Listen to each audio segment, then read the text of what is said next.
Hola, hola. Hermanos, buenos días. Les saludo en el nombre de nuestro Señor Jesucristo.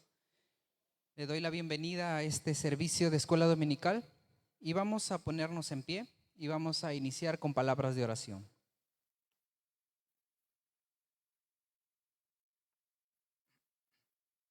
Oremos. Padre, en el nombre de Jesús, te damos gracias por tu presencia, Señor, aquí en este lugar, porque eres un Dios misericordioso, un Dios justo, y nos permite, Señor, estar en este lugar, Señor, para poder gozarnos y alegrarnos en tu presencia. Permítenos, Señor, aprender acerca de tu palabra, acerca de los profetas.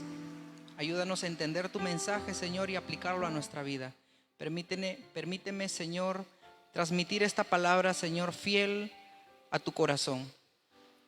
Te agradezco por mis hermanos que están al otro lado de la pantalla, Señor, escuchándonos. Que también ellos puedan ser edificados con tu palabra. Los que quizás no pueden venir, Señor, bendíceles en el lugar donde se encuentren. Gracias te damos, Señor, y pedimos y pido tu dirección, Señor, en esta mañana. En el nombre del Padre, en el nombre del Hijo y en el nombre del Espíritu Santo, te agradecemos. Amén. Tomen sus asientos, hermanos. Bien, el día de hoy vamos a tocar el tema No deje para mañana. Y vamos a hablar del libro de Abdías. Recordemos que en este semestre estamos estudiando los profetas menores.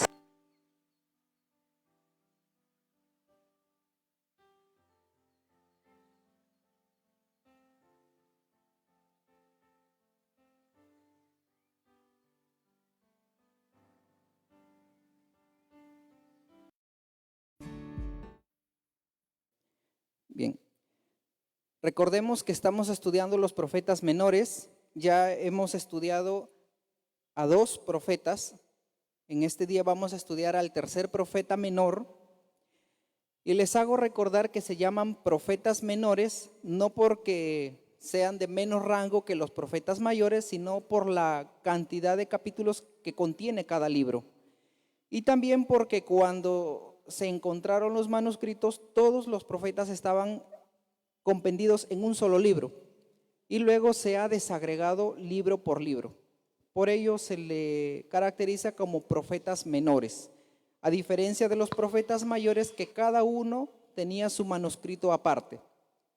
Hoy día vamos a hablar de Abdías, y este es un libro, como todos los libros, es un libro particular, y lo vamos a estudiar en el sentido de que Abdías sí es diferente al resto de los profetas, por una razón, porque Abdías en este caso va a hablar acerca de Edom. Vamos a ver quién era Edom y por qué Dios va a enviar un juicio sobre Edom.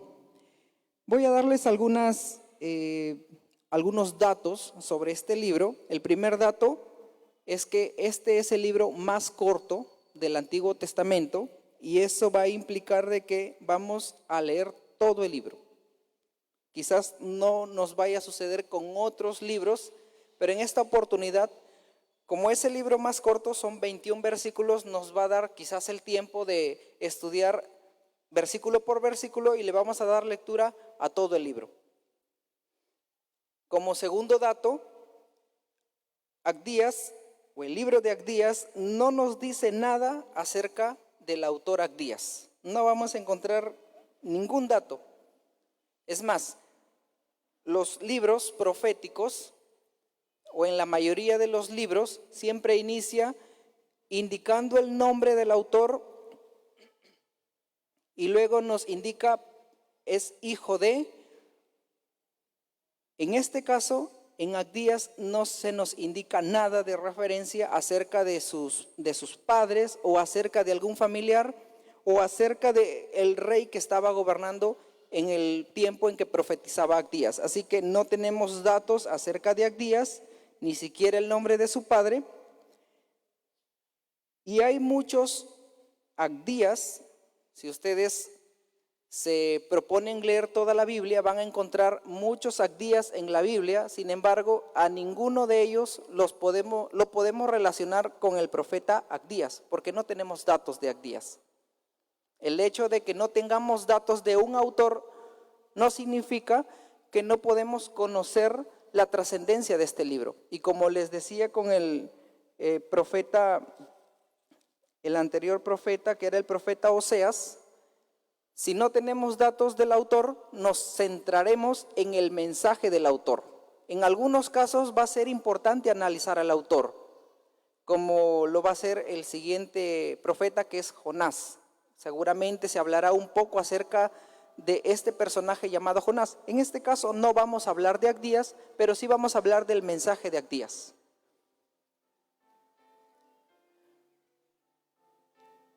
La ubicación histórica del libro de Abdías, tenemos dos alternativas, no hay más alternativas por lo escrito en el libro de Abdías. O bien lo ubicamos en el 586 o en el 722.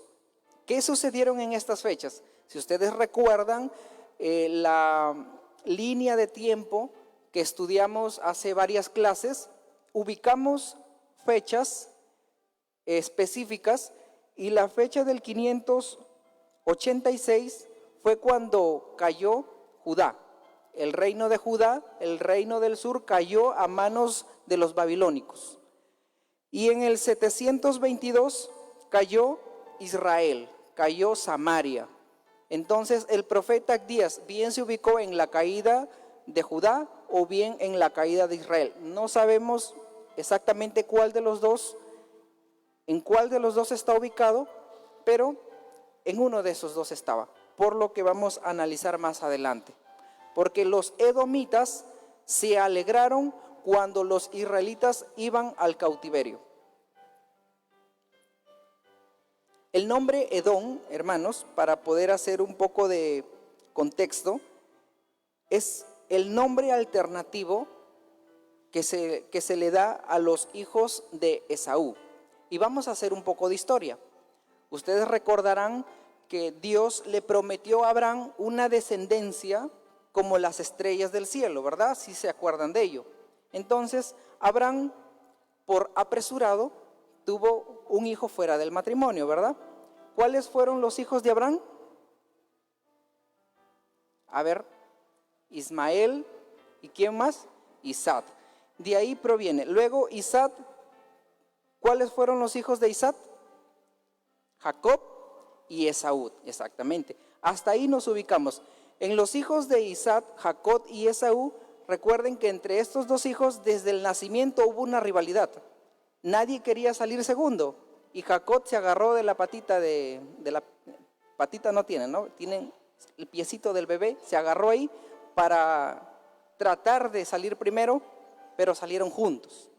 Entonces, desde ahí vino una rivalidad entre estos dos hermanos. Esta rivalidad se llevó por años y es más, Jacob engañó a Esaú para quedarse con la bendición. Ya ustedes conocen la historia de que Esaú lo buscó a muerte a Jacob.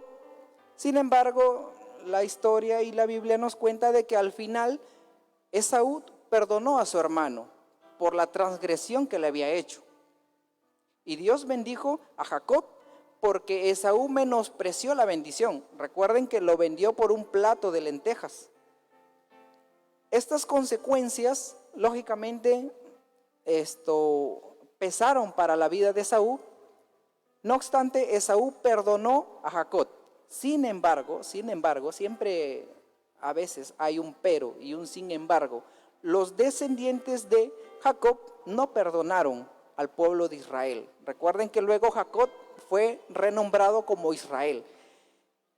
Y los descendientes de los descendientes de Esaú son los edomitas, ¿ya? Ahí estamos en contexto. Entonces, cada vez que nos refiramos a los edomitas, nos estamos refiriendo a los descendientes de Esaú, ¿ya?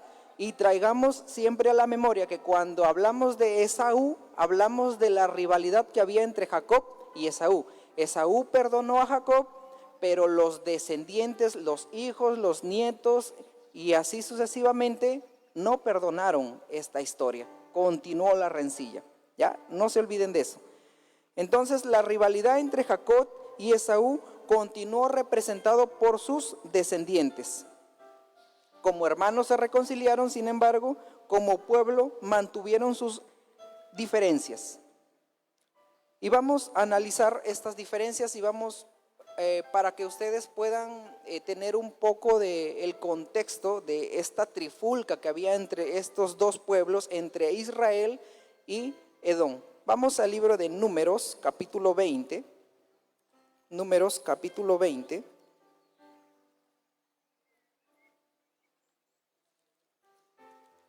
Vamos a leer de los versículos 14 al 21.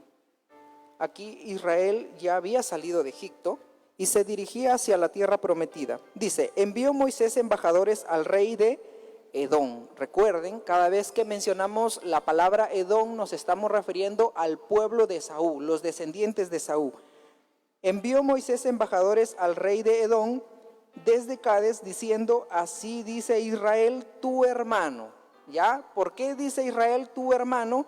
Porque Edom, los edomitas y los israelitas en realidad eran pueblos hermanos, porque son descendientes tanto de Jacob como de Esaú. Ambos son descendientes de Jacob y Esaú, por lo tanto, entre ellos son parientes. Por eso Jehová le dice, tú has sabido todo el trabajo, el versículo 14, diciendo así dice Israel, tu hermano, tú has enviado todo el trabajo que nos has venido, como nuestros padres descendieron de Egipto y estuvimos en Egipto largo tiempo y los egipcios nos maltrataron y a nuestros padres, y clamamos a Jehová, el cual oyó nuestra voz y envió un ángel y nos sacó de Egipto. Y he aquí estamos en Cades, ciudad cerca a tus fronteras. Te rogamos, pues, pasemos por tu tierra. No pasaremos por labranza, ni por viña, ni beberemos agua de pozos. Por el camino real iremos, sin apartarnos a diestra ni a siniestra, hasta que hayamos pasado tu territorio. Edom le respondió, aquí viene la amargura que todavía existía en los edomitas. No pasarás por mi país, de otra manera saldré contra ti armado. Y los hijos de Israel dijeron, por el camino principal iremos, y si bebiéremos tus aguas, yo y mis ganados daremos el precio de ellas. Déjame solamente pasar a pie, nada más. Pero él respondió, no pasarás. Y salió Edom contra él con mucho pueblo y mano fuerte. No quiso pues Edom dejar pasar a Israel por su territorio y se desvió Israel de él. Miren qué interesante este pasaje porque nos muestra la rivalidad y la diferencia que tenía Edom contra Israel. Y esta rivalidad y estas diferencias venían desde que sucedió todo este problema con Jacob y Esaú. Miren los problemas que tuvieron sus padres, lo llevaron los hijos y es más, hasta la tumba se lo van a llevar. Y vamos a analizar más adelante de que Dios castiga la soberbia del corazón. Entonces, lo que este pasaje nos está diciendo, Moisés está saliendo con el pueblo de Israel, han salido de Egipto, están vagando por el desierto y están yendo hacia la tierra prometida, hacia Canaán. En ese trayecto, en esa travesía, ellos podían cortar distancia, pero tenían que pasar por el territorio de los edomitas. Ahora, ellos sabían que los edomitas los odiaban. Es por eso de que pidieron permiso. Y el pueblo de Israel, a través de Moisés, hablaron con los edomitas y les dijeron, déjanos pasar, solamente vamos a pasar. No vamos a beber agua, no vamos a coger sus viñedos, no vamos, ni siquiera nuestro ganado va a tomar de sus aguas, solamente queremos pasar. Porque la tierra que Dios nos ha prometido está pasando sus fronteras. Y los edomitas dijeron, ustedes no van a pasar, ni de broma. Y si ustedes ponen un pie sobre nuestro territorio, simplemente vamos a salir con toda nuestra artillería, con todo lo que tengamos, y los vamos a matar, los vamos a dispersar, etc.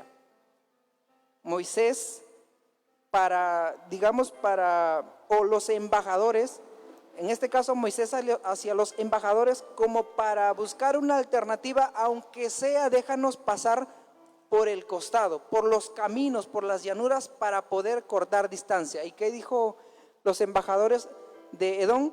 Si ustedes se atreven siquiera a poner un pie sobre nuestro territorio, nosotros vamos a salir con todo lo que tengamos y los vamos a matar. Nuevamente Moisés, se escucha un poco raro, nuevamente Moisés, tratando de convencer al pueblo de Edom, les dijo, no, si siquiera un camellito pone su lengua ahí sobre el agua, nosotros les vamos a pagar, no se preocupen, les vamos a pagar todo lo que quizás consumamos. Y Edom se puso fuerte y dijo, no, ustedes no van a pasar. Así de fuerte era el odio que Edom tenía sobre Israel. Vayamos a otro versículo, Deuteronomios 2:8. Sigamos esta secuencia, porque con esta secuencia nosotros vamos a entender toda esta rivalidad que había entre el pueblo de Edom y el pueblo de Israel. Deuteronomio 2:8. Y dice, y nos alejamos del territorio de nuestros hermanos, los hijos de Esaú. Aquí nos da nuevamente la referencia de que Edom era los descendientes de Esaú, que habitaban en Seir por el camino de Arabá, desde Elat y Esior-Geber, y volvimos y tomamos el camino del desierto de Moab. Imagínense, el pueblo de Israel podía llegar hacia su destino si cruzaba el camino de Edom y llegaba fácilmente. Los edomitas no le permitieron y ellos tuvieron que rodear todo Edom e ir hacia el desierto, que en este caso es el desierto, ¿dónde estamos? En el versículo 8, el desierto de Moab. Venían de un desierto y tenían que dar la vuelta e ir a otro desierto. Ese es el contexto que estamos analizando. Vayamos a Segunda de Crónicas 21. Segunda de Crónicas.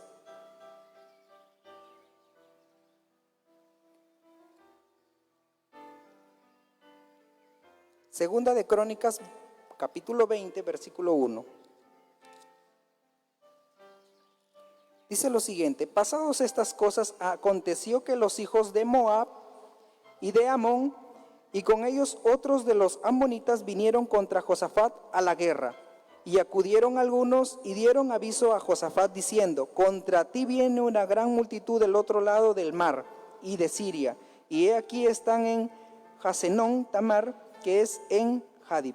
Aquí encontramos otro suceso, ya contra el rey de Israel, que en este caso era Josafat, y el reino de Edom, disculpen, hay un eco.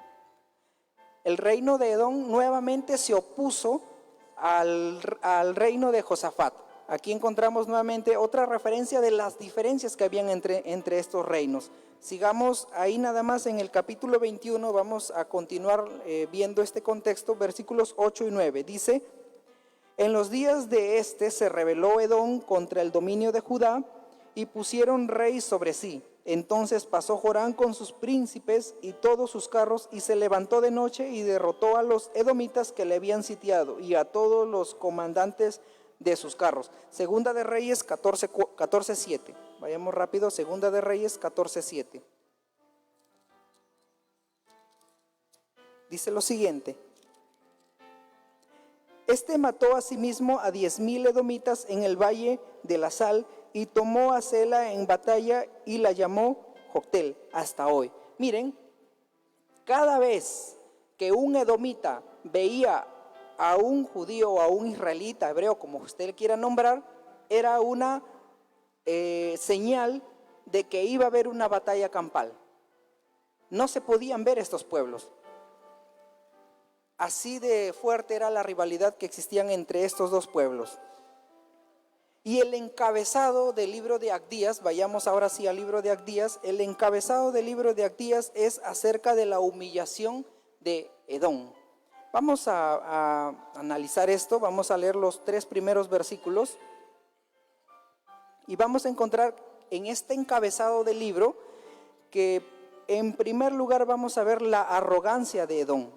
Versículos del 1 al 3, leamos. Dice: visión de Abdías, Jehová el Señor ha dicho así en cuanto a Edom: hemos oído el pregón de Jehová y mensajero ha sido enviado a las naciones. Levantaos y levantémonos contra este pueblo en batalla.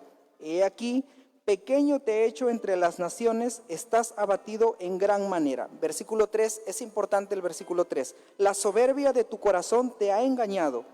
Tú que moras en las hendiduras de las peñas, en tu altísima morada, que dices en tu corazón: ¿quién me derribará a tierra?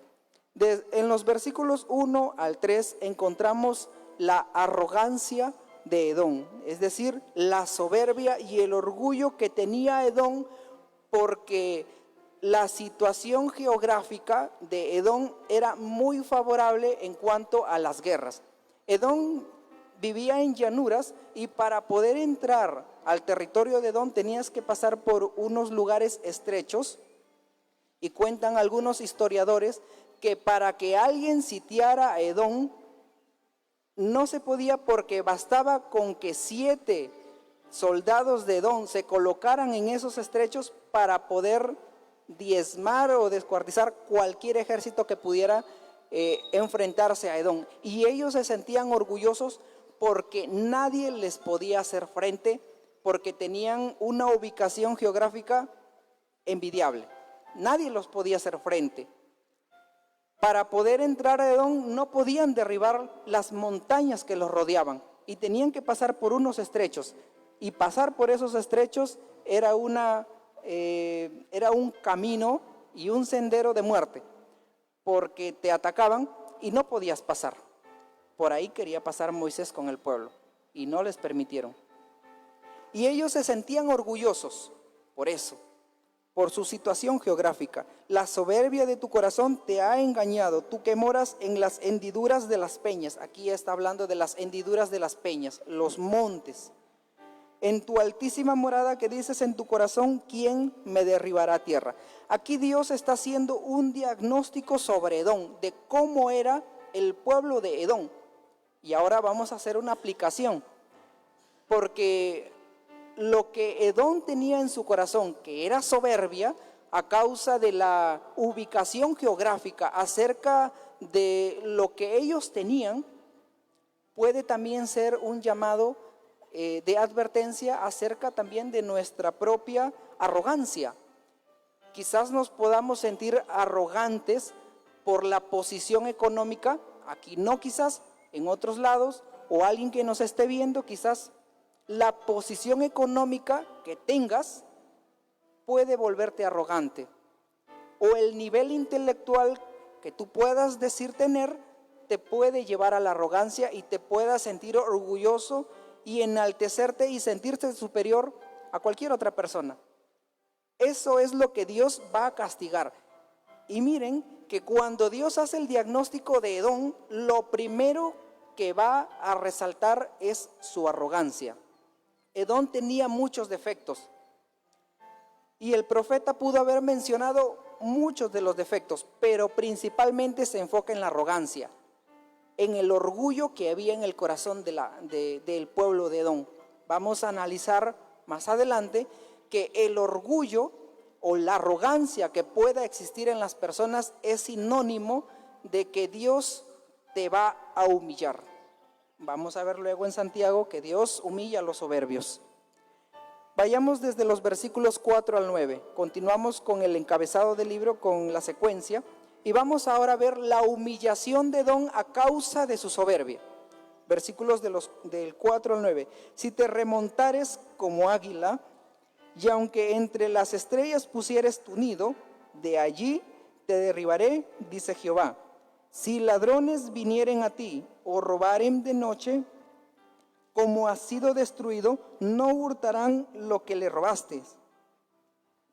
no hurtarán lo que les bastase. Si entrarán a ti vendimiadores, no dejarían algún rebusco. Como fueren escudriñadas las cosas de Saúl, sus tesoros escondidos fueron buscados. Todos tus aliados te han engañado, hasta los confines te hicieron llegar. Los que estaban en paz contigo prevalecieron contra ti. Los que comían tu pan pusieron lazo debajo de ti. No hay en ello entendimiento. Miren el juicio y la humillación que el profeta Abdías está haciendo sobre Edom. Resumamos esto de la siguiente manera. Dios le está diciendo al pueblo de Edom lo siguiente: ustedes van a ser humillados, van a venir saqueadores, van a venir ladrones, y no solamente van a saquear su pueblo, van a robar todo lo que tienen, sino que van a buscar hasta lo último escondido que ustedes tengan y se lo van a llevar. Y les pone un ejemplo: cuando alguien viene y roba un viñedo, se roba los frutos, y lo que quizás cae en el suelo o queda así tendido, lo deja, simplemente porque el ladrón llega y con las mismas se va. El profeta Abdías le está diciendo a Edom: incluso aquello que se cae, todo eso que quizás está al borde, hasta eso se lo van a llevar.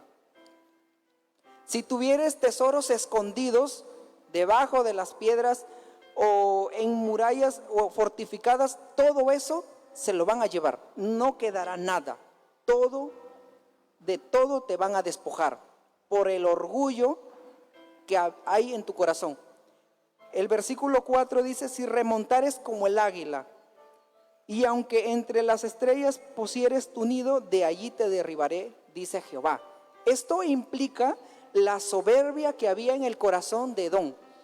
Imagínense, Dios está en este caso haciendo un ejemplo superlativo. En el caso de que tú te sientes superior, tú estás en las alturas, tú sientes que nadie te puede derribar, tú sientes que nadie puede hacerte frente, tú sientes que por lo que tienes no te puede suceder nada, pero yo te voy a derribar. Ustedes se acuerdan, seguramente recordarán las primeras noticias cuando inició toda esta pandemia, que no importaba cuánto dinero tuvieras, el virus te mataba sin importar tu situación económica. Así hubiera sido un multimillonario, si el virus te atacaba, no había algo que tú pudieras hacer. Algo así era lo que el profeta le estaba diciendo a Edom: no importa la grandeza de tu tesoro, no importa si tú te sientes en la altura y desde allí piensas que nadie te puede derribar. Quizás el hombre no lo va a poder hacer, nadie te va a poder derribar, pero Jehová dice que desde esa altura te va a llevar a tierra y te va a humillar. ¿Por qué razón? Por el orgullo, la soberbia que hay en tu corazón, tu arrogancia. Entonces los versículos 4 al 9 nos está indicando la humillación de Edom, y también nos indica que tener a Dios de enemigo nadie lo desea. Dios humilla al soberbio, hermanos, y vamos a verlo en el libro de Isaías capítulo 2. Vayamos al libro de Isaías capítulo 2, versículos del 11 al 12. Isaías capítulo 2, 11 y 12. Dice: la altivez de los ojos del hombre será abatida, y la soberbia de los hombres será humillada, y Jehová solo será exaltado en aquel día, porque día de Jehová de los ejércitos vendrá sobre todo soberbio y altivo, sobre todo enaltecido, y será abatido. Dice Jehová acerca de los soberbios, acerca de los altivos, acerca de los poderosos, acerca de los que se creen intocables. A ellos Dios los va a humillar en su tiempo. Santiago, vayamos al libro de Santiago 4:6. Es un versículo muy conocido. dice lo siguiente, Santiago 4:6. Pero Él da mayor gracia, por eso dice, Dios resiste a los soberbios y da gracia a los humildes. Y aquí la palabra resiste viene del griego. Estamos en Santiago 4. Perdón, hermanos, que perdí la cita.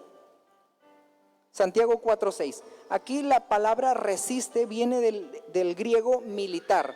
Y aquí lo que está diciendo esta palabra es que cuando Dios ve a un soberbio, Dios se alista como un militar y con todo su ejército va y toda la artillería la apunta contra ese tipo de persona, contra los soberbios. Dios mismo dice en su palabra que humillará al soberbio. Y saben que el que dice ser humilde también es un soberbio, ¿ya? El que dice yo soy humilde y se jacta de ser humilde también es un orgulloso y es soberbio. A ellos también viene el castigo de Dios. Entonces, hermanos, en esta mañana también es importante que nosotros analicemos nuestra vida y veamos si en alguna manera hemos estado cayendo en la soberbia. Y algunos han recibido muchas bendiciones de Dios, muchas bendiciones materiales o espirituales, y a causa de eso se han vuelto soberbios y piensan que lo que tienen o lo que han obtenido es por sus esfuerzos, que quizás se han esforzado mucho, pero Dios es el que llena de bendiciones a una persona, y eso no es motivo de orgullo, sino de agradecimiento a Dios, porque Dios es quien nos permite tener lo que tengamos, sea poco o sea mucho. Dios es el dueño del oro y de la plata. Así que el hecho de que tengamos alguna ventaja económica no es motivo de enaltecimiento, sino es un motivo de agradecimiento al Todopoderoso porque nos ha bendecido de esa manera. Así que no permitamos, hermanos, que se enaltezca nuestro corazón. ¿Por qué motivo? Porque Jehová dice que toda la gloria la debe recibir solamente Jehová. Nadie más merece gloria. Solamente Cristo, solamente Jehová merece toda la gloria. Entonces en Santiago nos indica que Dios resiste, como un militar va y arroja toda la artillería que tenga sobre los soberbios.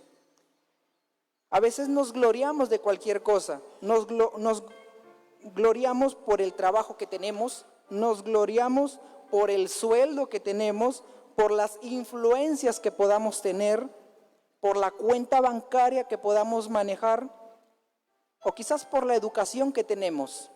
Y a veces hasta caemos porque tenemos un nivel espiritual como los fariseos. ¿Se acuerdan cuando estudiábamos el trimestre pasado que los fariseos se sentían superiores al resto? Se jactaban de cumplir la ley. Entonces, esa gloria es vana, dice Jehová, y a ellos los va a humillar Dios. Vamos desde los versículos 10 al 14 y vamos a ver la violencia de Edom. Versículos desde los 10, versículo 10 al 14. Por la injuria a tu hermano Jacob, ya está hablándole a Esaú, a los descendientes de Esaú en este caso. Por la injuria a tu hermano Jacob te cubrirá vergüenza y serás cortado para siempre. El día que estando tú delante, llevaban extraños cautivo su ejército y extraños entraban por sus puertas y echaban suertes sobre Jerusalén. Tú también eras como uno de ellos, pues no debiste tú haber estado mirando en el día de tu hermano, en el día de tu infortunio. No debiste haberte alegrado de los hijos de Judá en el día en que se perdieron, ni debiste haberte jactado en el día de la angustia. No debiste haber entrado por la puerta de mi pueblo en el día de su quebrantamiento. No debiste haber mirado su mal en el día de su quebranto, ni haber echado mano a sus bienes en el día de su calamidad. Tampoco debiste haber parado en las encrucijadas para matar a los que de ellos escapasen, ni debiste haber entregado a los que quedaban en el día de la angustia. Se da cuenta de la violencia y de la alegría que sintieron los edomitas cuando los babilonios o los sirios llevaban cautivos al pueblo de Israel hacia estos lugares. Cuando los babilonios estaban sitiando Jerusalén, ya los babilonios estaban acá, el pueblo de Judá estaba acá, y como espectadores estaban los edomitas, y estaban ahí sentados como en una sala de cine con su canchita y su gaseosa, mirando cómo los babilonios destruían a los edomitas, y ellos disfrutaban el espectáculo.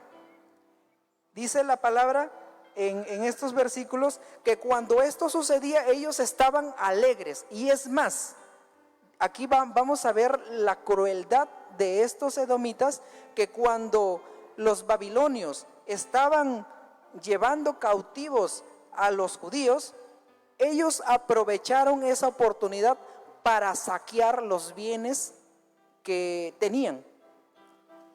Y también cuando los israelitas, los judíos, intentaban escapar hacia territorios lejanos para no irse cautivos, los edomitas hacían dos cosas. Número uno, si quedaban en las encrucijadas, en los terrenos edomitas, aprovechaban y los mataban. Y si no los mataban, los esclavizaban y se los entregaban al enemigo. Eso hicieron los edomitas, y de eso les está acusando Abdías, que esos pecados, que esa maldad que el pueblo edomita tenía sobre Israel, Dios no lo iba a pasar por alto. Dios no se ha olvidado de lo que Edom le hizo a su hermano Jacob. Dios no lo ha olvidado. Y aquí lo que nos está diciendo la palabra de que Dios estaba castigando a su pueblo, y en medio de eso Edom estaba como espectador y se alegraba de la desgracia que le estaba sucediendo al pueblo de Israel. Dios estaba juzgando a su pueblo, y cuando estaba juzgando a su pueblo, Edom se alegraba de esa desgracia. Y no solamente se alegró de esa desgracia, sino que se confabuló con el enemigo para poder entregarles ese pueblo. Y cuando fueron llevados, entraron al pueblo a donde habitaban los judíos y saquearon todo cuanto encontraron. Todo eso Dios no lo iba a pasar por alto. Salmo 137:7. Vayamos al libro de Salmos 137, versículo 7. Dice lo siguiente: Oh Jehová, recuerda contra los hijos de Edom el día de Jerusalén, cuando decían, arrasadla, arrasadla hasta los cimientos. Imagínense, los enemigos de Israel estaban llevando al pueblo judío, estaban siendo esclavizados, y los edomitas estaban aplaudiendo y echando barras, así como hay una pelea y hay un tercero de que está apoyando al que le está pegando al más débil. Así estaba actuando Edom. Estaba aplaudiendo y gritaba, arrasadla, arrasadla, llévense los esclavos, porque se los merecen, se lo merecen. Vayamos al libro de Ezequiel 25:12. Ezequiel capítulo 25, versículo 12. Dice lo siguiente: Así ha dicho Jehová el Señor, por lo que hizo Edom, tomando venganza de la casa de Judá, pues delinquieron en extremo y se vengaron de ellos. Por tanto, así ha dicho Jehová el Señor, yo también extenderé mi mano sobre Edom, y cortaré de ella hombres y bestias, y la asolaré, desde Temán hasta Dedán caerán a espada, y pondré mi venganza contra Edom en manos de mi pueblo Israel, y hará en Edom según mi enojo y conforme a mi ira, y conocerán mi venganza, dice Jehová el Señor. Dios no olvida cuando el enemigo del pueblo de Dios se alegra, se confabula y hace el mal contra su pueblo. Dios no olvida. Dios es un Dios justo y a su tiempo pagará según las obras que hayas hecho. También encontramos en Lamentaciones 4:22 un pasaje acerca de el terrible corazón, la violencia de Edom. Vayamos desde los versículos 15 al 21. Vamos, una pausa, vamos a recibir las ofrendas. Pido por favor que me apoyen para recibir las ofrendas. Bien, ahí me ayudan a recibir las ofrendas. Vayamos a los versículos 15 al 21. Regresemos al libro de Abdías, versículos del 15 al 21, dice lo siguiente: porque cercano está el día de Jehová sobre todas las naciones, como tú hiciste, se hará contigo. Tu recompensa volverá sobre tu cabeza, de la manera que vosotros bebisteis en mi santo monte, beberán continuamente todas las naciones, beberán y engullirán y serán como si no hubiesen sido. Mas en el monte de Sión habrá un remanente que se salve, y será santo, y la casa de Jacob recuperará sus posesiones. La casa de Jacob será fuego, y la casa de José será llama, y la casa de Saúl estopa, y los quemarán y los consumirán. Ni aun resto quedará de la casa de Saúl, porque Jehová lo ha dicho. Y los del Neguet poseerán el monte de Saúl, y los de Cefela a los filisteos. Poseerán también los campos de Efraín, y los campos de Samaria, y Benjamín a Galaad. Y los cautivos de este ejército de los hijos de Israel poseerán los de los cananeos hasta Serecta. Y los cautivos de Jerusalén que están en Sefarab poseerán las naciones del Negev. Y subirán salvadores al monte de Sión para juzgar al monte de Saúl, y el reino será de Jehová. Miren que desde los versículos 15 al 21 vemos el juicio de Dios será conforme a sus obras y será un juicio justo. Lo que tú hagas, hermano, dice la palabra de Dios en el libro de Gálatas, capítulo 6, versículo 7, que todo lo que el hombre sembrare, dice, no os engañéis, Dios no puede ser burlado. Todo lo que el hombre sembrare, ¿qué más dice? Eso va a cosechar, eso va a cegar. Si tú siembras violencia, vas a cosechar violencia. Si tú siembras muerte, vas a cosechar muerte. Y la justicia de Dios caerá sobre ti si es que no te arrepientes. Claro está. Entonces aquí está hablando acerca del juicio de Dios y la exaltación de Israel. El juicio de Edom también implicaba bendición del pueblo de Israel. Y aquí quiero hacer un paralelismo con el libro de Apocalipsis, porque el libro de Apocalipsis también hace una referencia en el último capítulo del libro de Apocalipsis acerca del triunfo de la maldad, el triunfo del bien sobre la maldad. Cuando Dios está